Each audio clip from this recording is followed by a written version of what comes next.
Thank you, Mr. David Oliver, for that wonderful, wonderful, soul-stirring prelude. Thank you.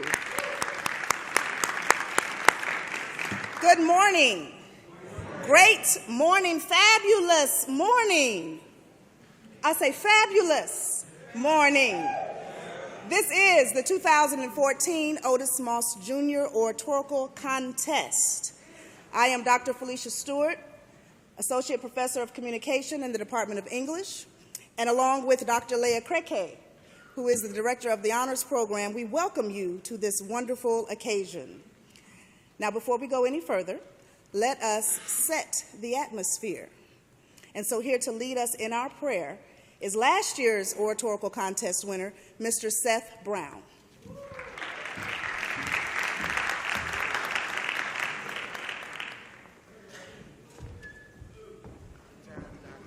Let us pray. Heavenly Father, we thank you for this opportunity, and we never take it for granted that we can come before you and pray. And we thank you for these group of 8 that have flanked across this platform to deliver today the gift of oratory. And we ask that as they deliver, that they will not only deliver for competitive purposes, but deliver a word of hope. Deliver a word of change, deliver a word that will spark something to happen in this dispensation of time. We ask that they will not only speak to be heard, but speak so that their voice will continue to echo through the ages and allow something that they said to resonate with someone in this room, and that it will continue to be imparted to others and cause transformation to take place in our educational system, in our academics, and in the way that we educate those that are the next generation. These things we ask, in Jesus' name we pray, and everyone said, amen.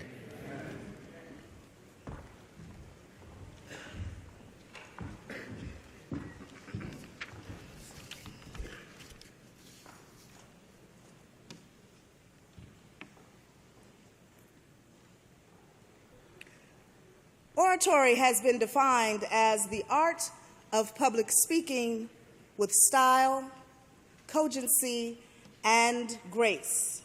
It has been well established that men of Morehouse, who will become Morehouse men, are expected to be eloquent, well-spoken, and skilled in the gift of language and speech. Today, we will see a shining example of that from our 8 finalists. They made it through a grueling semifinals that had 20 students. And so these are our top 8 students, and we look forward to their speeches today. We want to thank Otis Moss Jr. for his inspiration for this event and for his continued financial commitment that allows this event to go on every year. Dr. Moss is known around the globe for his preaching, his oratorical prowess, and his talents and influences all over. We are so thankful for his affiliation with this ceremony. We thank Dr. Moss, and we will hopefully meet him next week. Now, some of you may notice there's something a little bit different about this ceremony today, and that is that the great Dr. Ann Watts is not standing here. But I know that we have some great shoes to fill, and I would be remiss if I did not acknowledge her extraordinary contribution to making sure that this event goes off every year. Dr. Watts is a legacy, and we will strive to continue in that path of excellence that she set forth. So thank you to Dr. Ann Watts.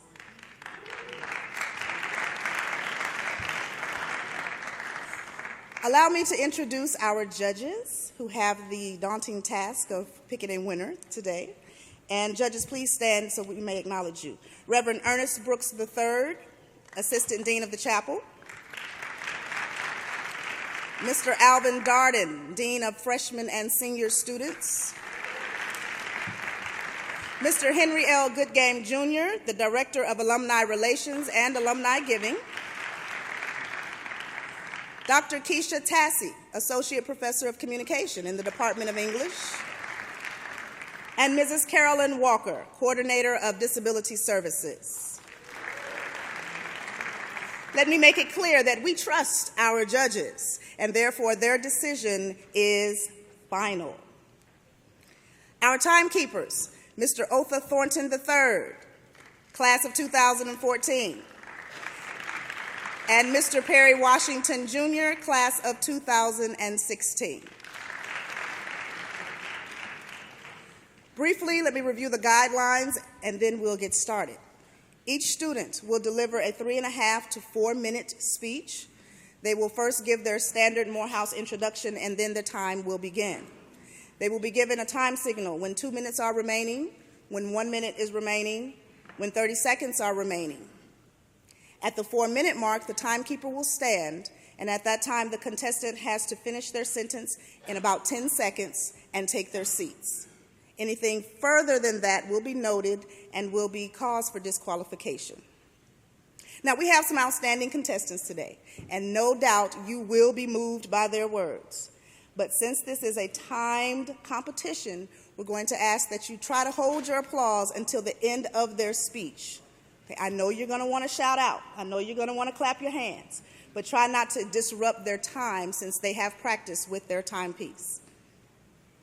This year, we have 1 freshman, 1 sophomore, 4 juniors, and 2 seniors in this contest, and they will speak in the order that is listed in your program.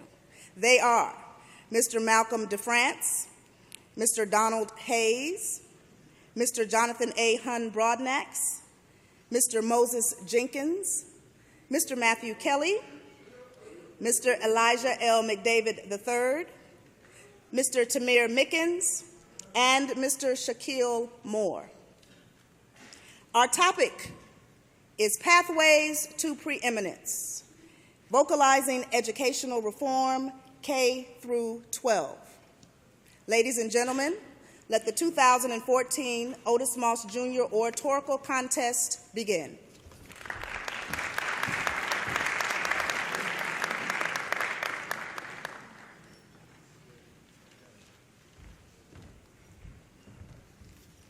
Good morning. Malcolm DeFrance, freshman philosophy major, economics minor from Hayward, California.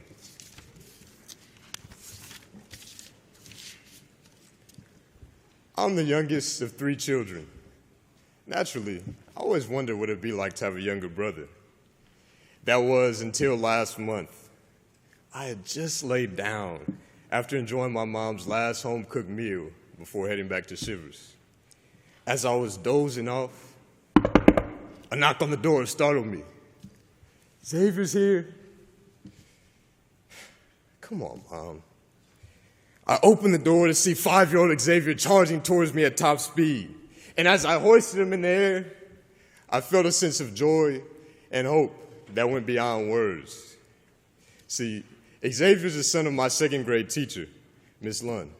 And each and every day, she commits herself to a classroom of 8 and 9-year-olds with the internal belief in and commitment to every one of their paths to their best selves. Miss Lund is one of those individuals who lives life in a way that honors the urgency of the important. And as we reflect on the inadequacies of our education system, we must be intentional in not mistaking the tyranny of the urgent for the urgency of the important. The urgency of the important demands not only our passion and our outrage, but our dedication and commitment when we see that only 50% of our younger brothers are graduating high school. It understands the interconnectedness of the war on drugs, the school-to-private prison pipeline, unequal funding of schools based on property values, and the daily food insecurity of 16 million children in our country. It understands that in the wake of our immense and multidimensional problems, we have no room for pernicious pessimism, senseless selfishness, or indolent ignorance. As men of Morehouse, we have pledged to lead lives of leadership and service. This pledge means that we understand the value of not only programs, innovations, and reforms in the wake of our problems, but the incalculable significance of communities, encouragement, and actions of us as individuals. This pledge means that we see value in both our brothers who interned on Wall Street and the leaders and residents of the West End community to develop innovative solutions to our most pressing problems. This pledge understands that no matter our major or career goals, we all have something to contribute to communities where students are supported mentally, physically, and spiritually, acquire the skills necessary to think critically and engage, and can participate as global citizens. As men of Morehouse, this pledge demands that our work must have an objective beyond the life blindness that we yield from unconscious consumption of the fruits of our labor. Our character commands that we participate in the production of opportunities for our brothers and sisters to drink from the wells of opportunity and eat from the gardens of prosperity that have been afforded to us by the passion of our predecessors. Men of Morehouse, we create these opportunities not from a position of charity or superiority, but rather out of recognition that our very opportunity to redefine the world is a result of sublime sacrifice and divine blessing. So as we go back to the routines of our lives, I'm not asking for everyone to stop what they're doing. I'm not asking for us to neglect our current mission of being the best students and men of Morehouse that we could be. What I'm asking is for each and every one of us to see our daily engagements with excellence through the eternal lens of enlightened self-interest. I'm challenging us to combat the temptation to stupefy ourselves to the complications of our conflicted world with courageous conviction to care for our younger brothers and sisters that are falling victim to the deficits of our defective society. This morning, I'm asking us to act on the understanding that to uplift our younger brothers and sisters beyond the tyranny of the urgent, we must be initiators of an incessant march towards the unending urgency of the important. Thank you.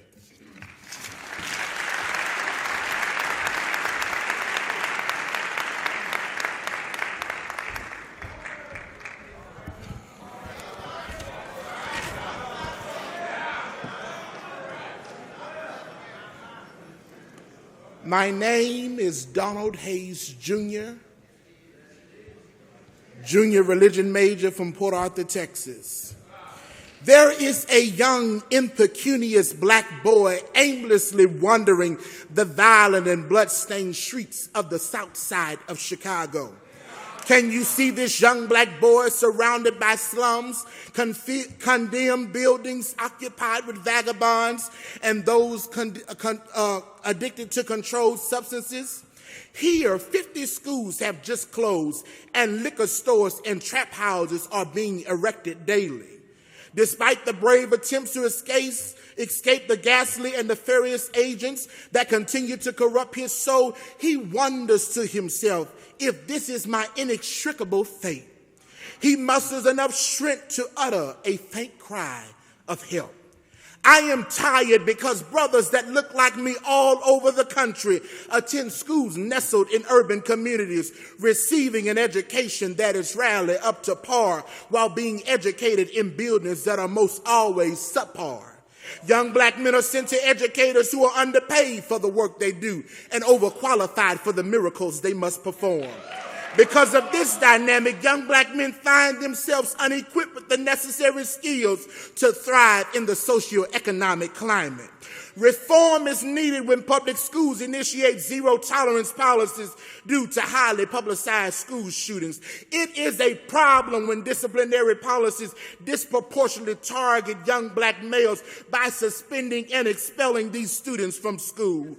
Those students now are left without supervision and not giving any positive recreational activities. These students fall behind, will eventually become disengaged, and will drop out. Schools have become penitentiaries where police are now controlling and monitoring the public school hallways, and rather than creating safe environments, they have created cages in which black men are animals in need of zookeepers. Men of Morehouse, a reform is needed, and today I sound the alarm. Men of Morehouse, you are needed in classrooms and hallways that have too long been penitentiaries to prison and not pathways to preeminence. Men of Morehouse, you are needed to be the realities of success, not images in these young black boys' imaginaries. Future scientists and activists and sociologists, we need you though so that you may rally for justice and pass legislation for educational equality regardless of socioeconomic status or cultural identity. Undergraduate theologians, we need you to rise up as mighty prophets who will speak truth to power and who will not lower their voices to raise their budgets. English majors, we need you to heed the clarion call and begin writing fair and just educational curricula that benefits the rest and not only the rich. We need future economists and philanthropists and businessmen to avoid being consumed by Wall Street and invest in sending black boys to Brown Street. But let us not stop with the men of Morehouse. We need local small businesses to begin to be held accountable and give back to black communities that support them. We need elected officials to rally for educational equality for all people. Brothers, it is time that we look back, we reach back, and we give back. Men of Morehouse, it is time for us to answer the call, the cry, that well of yearning youth that is piercing the atmosphere of our success. Men of Morehouse, will you accept this challenge or ignore the cries of innocent black male bodies calling desperately, help, help? Thank you.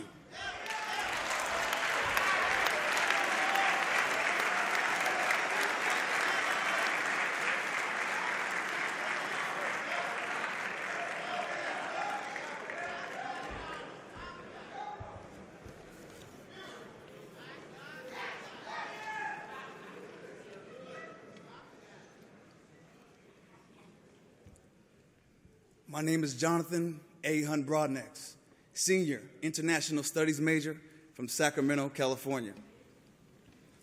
One day, my 6-year-old son came home from school upset. He slammed his backpack down and he yelled out, "It's not fair." I said, "Young black man, life's not fair." He said, "Yeah, Dad, but you don't understand. Every time I go to school, this white kid challenges me to a race." He began to explain how the white child set the race up, how his starting position was 50 paces from the swing sets, and how my son's starting position was 450 paces from the swing sets. First one to the swing sets would win. On your mark, get set, go.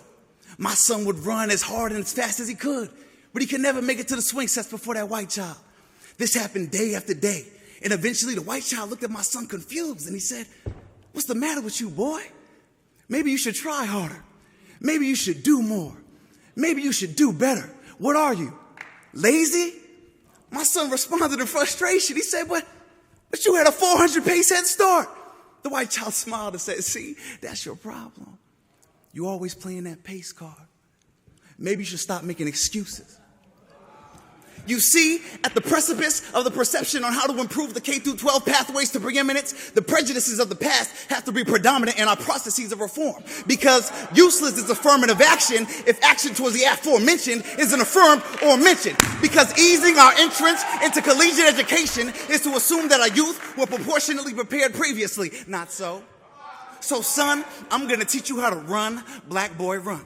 When preparing for a race of this magnitude, it is imperative that you learn discipline. Ignoring the statistics that say that you are 25% less likely to graduate from high school, 7 times more likely to live in the poorest neighborhoods, 105 years behind the average white child in fundamental areas like reading. Just run, black boy, run. The training will become arduous, and it will quickly become obvious how easy it is to be tempted by things you don't need. Please do not be tempted by the sugary substances of society's comforts, for they will cause you to be dehydrated in ignorance and cramped in mediocrity. Run, black boy, run, because while you'll be yelling, 2 chains, he'll be yelling, 2 chains of restaurants. Well, you'll be next in line for the Jordans, he'll be next in line for promotions. Run, black boy, run. Instead, hydrate yourself with the pain of Reconstruction and sip from the formidable fountains of civil rights. Son, if you do this, I promise you will be successful. My son returned home from school a week later, angry as ever. He said, "Dad, I did everything that you told me to do. I worked, I trained, I did everything, and I still didn't come in first place." I said, "Okay, son, but did you finish?" He said, "Yeah, but I had to work 3 times as hard." But did you finish? Yeah, but I fell and I scraped my knee. But did you finish? Yeah, but all my friends left me and they stopped cheering for me. But did you finish? Yeah, but I'm in pain, Dad. But did you finish? Yeah, but I'm hurt, Dad. But did you finish? Yeah, but Dad, young black man, you finished. Irregardless of the obstacles at the forefront of your obstacles, you handled a disadvantage that was systematically faulted you. Run, black boy, run.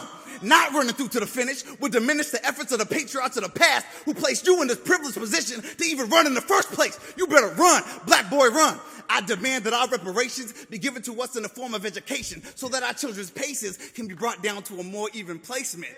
Then say that you're smarter than our sons. Then say that you're better than our daughters. Then say that you're more resilient than our people. Until the K-12 pipelines to preeminence is radically reformed through the process of reparations, our children will continue to be at a 400-pace disadvantage. Son, I may not get there with you, but if I know my God, and I do, one day you will get there. But until that glorious day when God opens up the heavens and enables our people to obtain that thing that we have fought for, that we have bled for, that we have died for 400 years, son, young black men, Morehouse men, you better keep them legs churning and ignore what the world tells you should be. You better keep them arms pumping and ignore what the world tells you that you can't do. And you better run, black boy, run.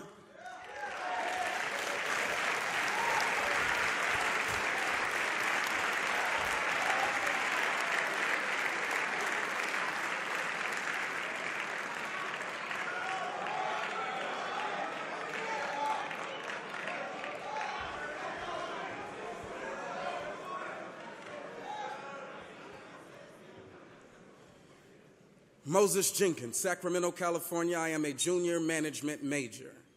Exceptional. They sold us No Child Left Behind, yet we discovered many children were left in the dust.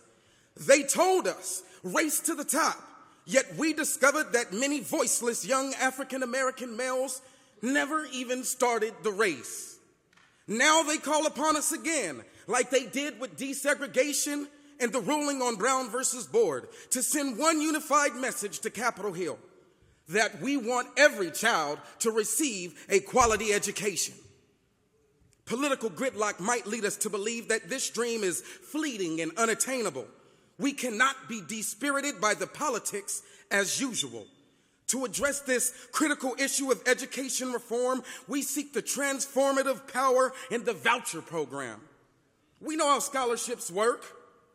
They remove the financial obstacles that hinder exceptional youth from receiving an exceptional education.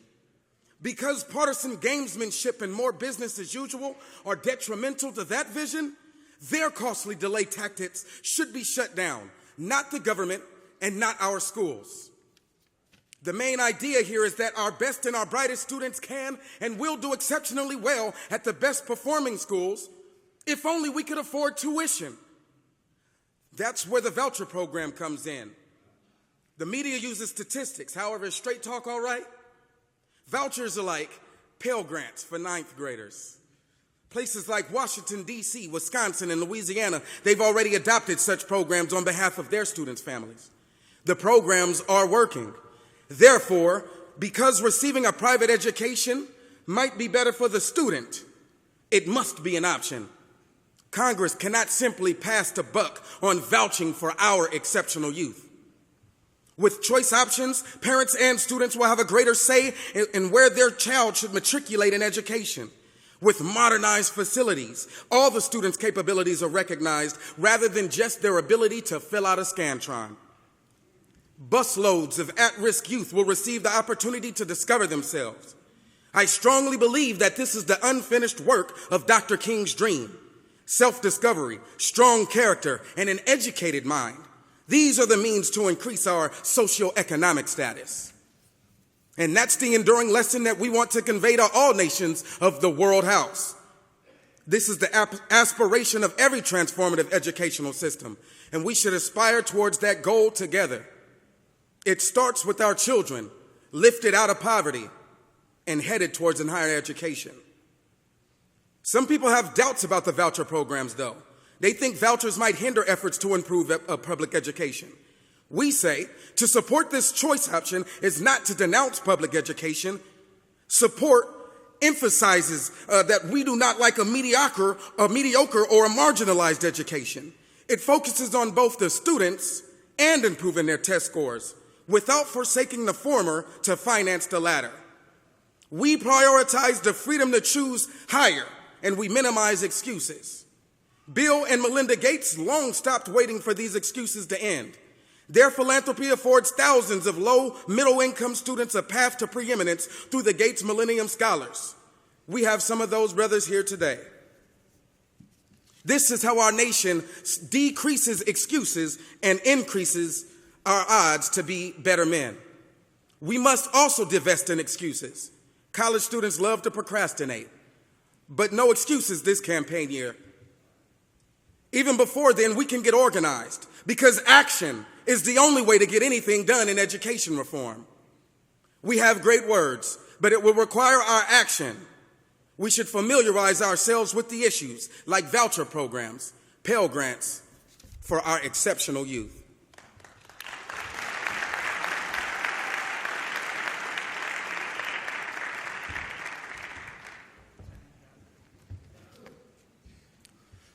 My name is Matthew Kelly, junior marketing and philosophy major from New Orleans, Louisiana. My brothers, according to black demographics, there is a 70% chance that African American men without a high school diploma will go to jail. 60% of African Americans are dropping out of high school. Only 30% graduate, and 2/3 from that come from low-income families where the ideas of a secondary education is obsolete. The nest that is known for cultivating leaders in the African American community, Morehouse College, costs $45,000 per year. We are the talented 10th by default. This is a crisis. Look around you. Where are your high school friends? What have they become? What are they doing now? And when was the last time you were able to have an educated conversation with them? You cannot.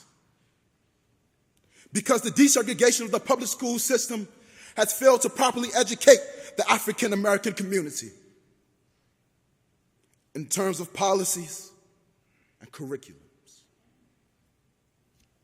We must fix this now. First, by instituting a true early childhood education. By 5 years old, a student in China is already learning the basic algebraic formulas. By 5 years old, a child of the Bantu tribe of Africa has already mastered the art of fishing. In America, the free world. In the city of Atlanta, Georgia, a 5-year-old cannot properly spell his or her own name. My brothers, wake up. We need to institute a mandatory pre-K system that no longer waits till the child is 5 but begins at 2. Secondly, we need to implement a holistic, universal public education system, not Common Core, not Texas core curriculum, but to stimulate the first, second, and third parts of the brain. How will we find the next Beethoven or Van Gogh when these artistic programs have been cut? The subconscious mind is supposed to be watered and nurtured, not paralyzed and suppressed. The third part of this reconstruction is the art of entrepreneurship. I often say you can fault a blind man for falling into a trap. But how can you fault an educated man for falling into one as well? We as human beings are made to innovate, educate, and procreate. And my brothers, I want you all to understand that Morehouse College was founded to liberate the mind. And we're in a generation led by the misguided, where we have more gang members than preachers and more drug dealers than teachers. My people, my people. Good Lord, my people, my people.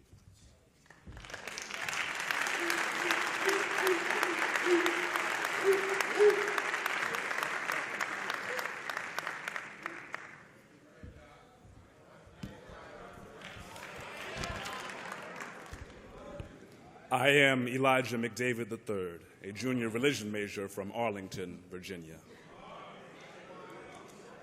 No one can become their dream until they are willing to love their present reality. No vision can be fulfilled until the visionary realizes the power of the undesirable.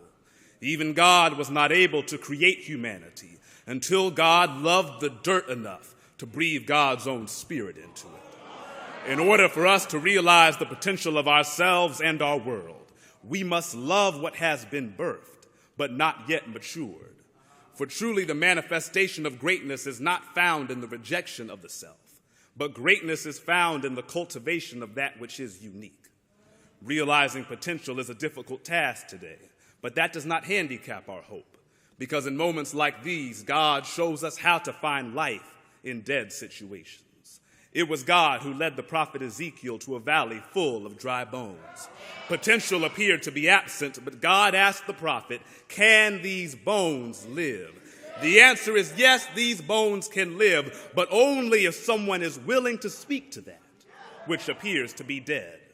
Today I show you an education system in dire need of reform. Can these bones live? Here is a community whose pipeline to prison is wider than its corridors to college. Can these bones live?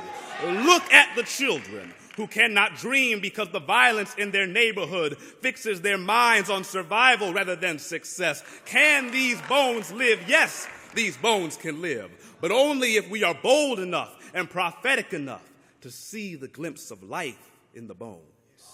Today, our challenge is not to see what's wrong.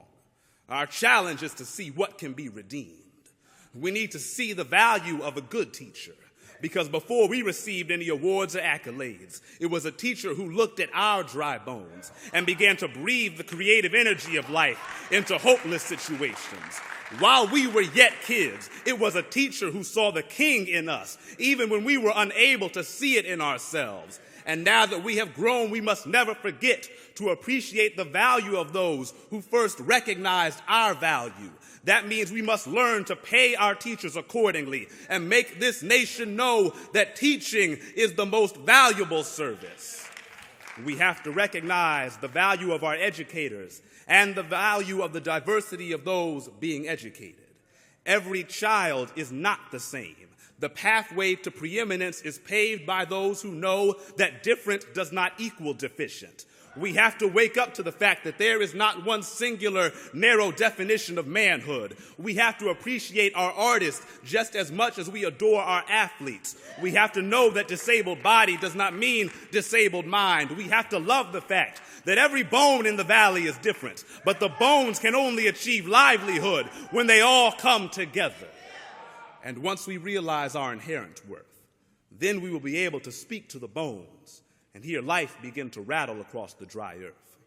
For the noble quality of our faith is the fact that we believe that that which is dead on Friday can be alive on Sunday.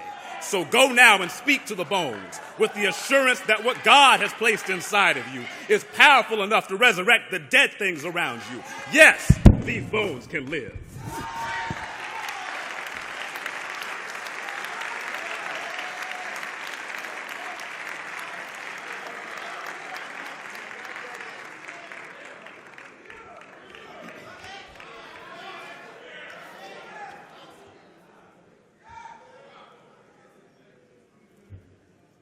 My name is Tamir Mickens, a senior biology major from Decatur, Georgia.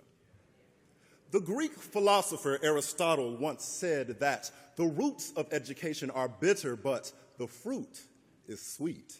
Here at Morehouse College, we are surrounded by those that have harvested a surplus of fruit, and in May, a new cohort will reap another harvest. However, in America, our education system continues to bear a strange fruit, a fruit that has mediocrity on the leaves and corruption at its root. This pathway to preeminence that has been forged is shrouded with overgrown brush and teeming with weeds. Students in this country must either stumble slowly through this dilapidated path or clear it on their own, and those that are fortunate enough can pay to have someone cut away the brush for them. K-12 education today bears a heavy and innumerable list of problems, including testing, funding or lack thereof, and dropout rates.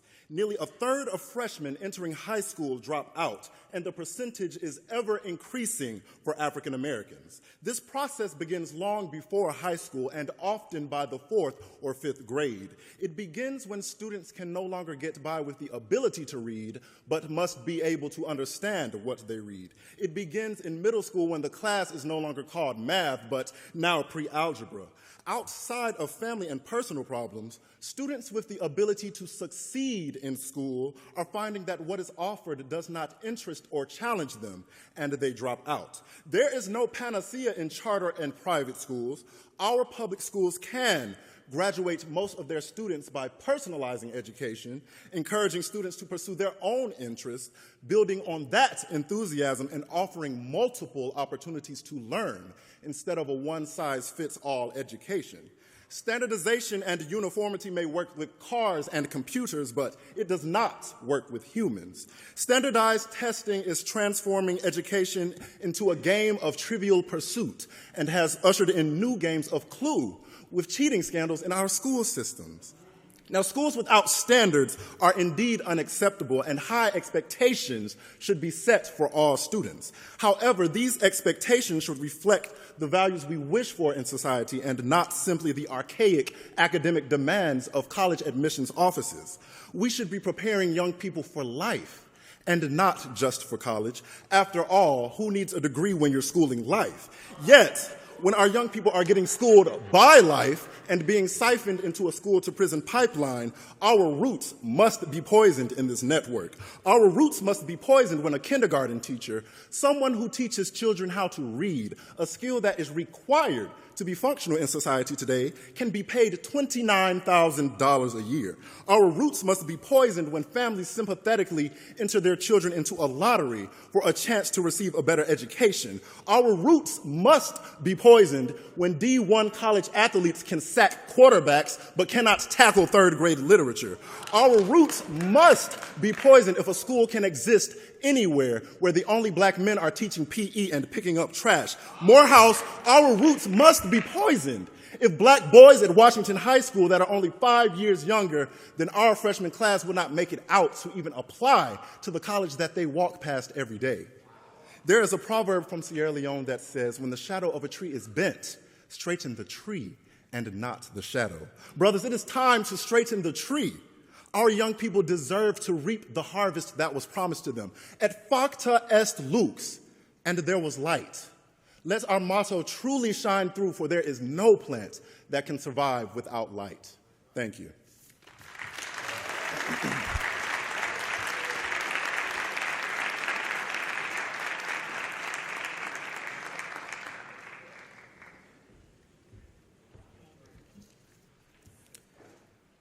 I am Shaquille Moore, and I'm a freshman economics major. Ubuntu is a Nguni Bantu term, meaning I am because you are. It is the realization that you and I are a reflection of our society, and that our society is a reflection of us. Therefore, we must work together as Moja to improve our society from where it is now to where we would desire it to be. Essentially, if any improvements or changes are going to be made in our society, it must begin with the family, because the family is actually the community. The family is also the pathway to preeminence and the key to reforming education in our elementary and secondary schools. I believe that it takes a village to raise a child. However, I believe that it also takes a family to raise an educated and driven child. However, this can only be done when the family, which is the community, vocalizes educational reform in our elementary and secondary schools. The Center on Budget and Policy Priorities urges us to vocalize educational reform in their state budget and tax publication, after reporting that 26 states have made budgetary cuts to elementary secondary, and high schools. The urgency for educational reform is clear when the Reading Partners organization states that poor reading scores in the 3rd grade are determining how many prisons will need to be built. Reform is needed when the Johns Hopkins magazine states in their educational column that nearly 2,000 high schools have been labeled dropout factories because less than 60% of their students graduate. Reform is needed when judicial decisions like Brown versus Board of Education state that each student should have the right to an equal education, but fails to offer the same quality of instruction. Educational reform is needed now. Many would suggest that educational reform begins with a legislative policy. Some might even recommend a plan for transforming our educational system. But how can one prescribe something without first diagnosing the problem? I believe we must begin with thought reform. We must change the way we think about education. How can legislators even think about making budgetary cuts to education when our educational rankings are continuously in the bottom tier? How can we even think about spending less on education when we're spending more on prisons than on schools? Our country has recognized the significance of having the most powerful military in the world. Yet the most powerful weapon cannot be found in our arsenal. Nelson Mandela asserted that education is the most powerful weapon which one can use to change the world. By not reforming our way of thinking as it relates to society, we, the people, refuse to change our society. We've been thinking in terms of policies and legislative works, but what students truly need cannot be found within a document. It lies within them. Today, the question is not what policies need to be created. Rather, have we, the family, recognized that we are the pathway to preeminence? If we wish to reform education, we must reform our way of thinking. Our community and family are headed in the direction we're currently thinking in. If we are to improve education, we must do so with this thought in mind. Familia ni jia, yai kianjazi, elamu anatoa ni balor. The family is the pathway to preeminence. Education drives it forward. Thank you.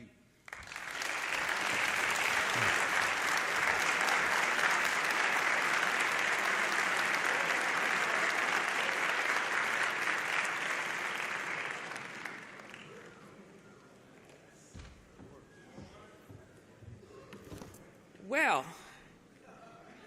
if you don't recognize now that we're on the pathway to preeminence with these esteemed orators at Morehouse College, congratulations to the semifinalists. Each of you has done a beautiful job, and please give them another round of applause.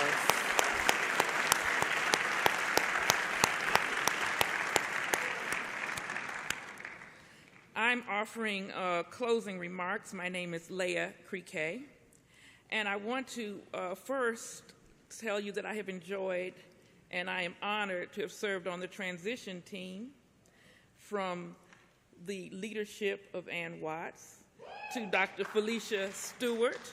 I think after today you see that this contest is in capable hands and will continue to move forward. Next week, the suspense will end for you, because we will announce the finals, the winners of the finals, at next week's Crown Forum, which is a very special Crown Forum. As you know, today's event is a launching of sorts, because next week the entire world will be at Morehouse College for our 147th Founders Day observance.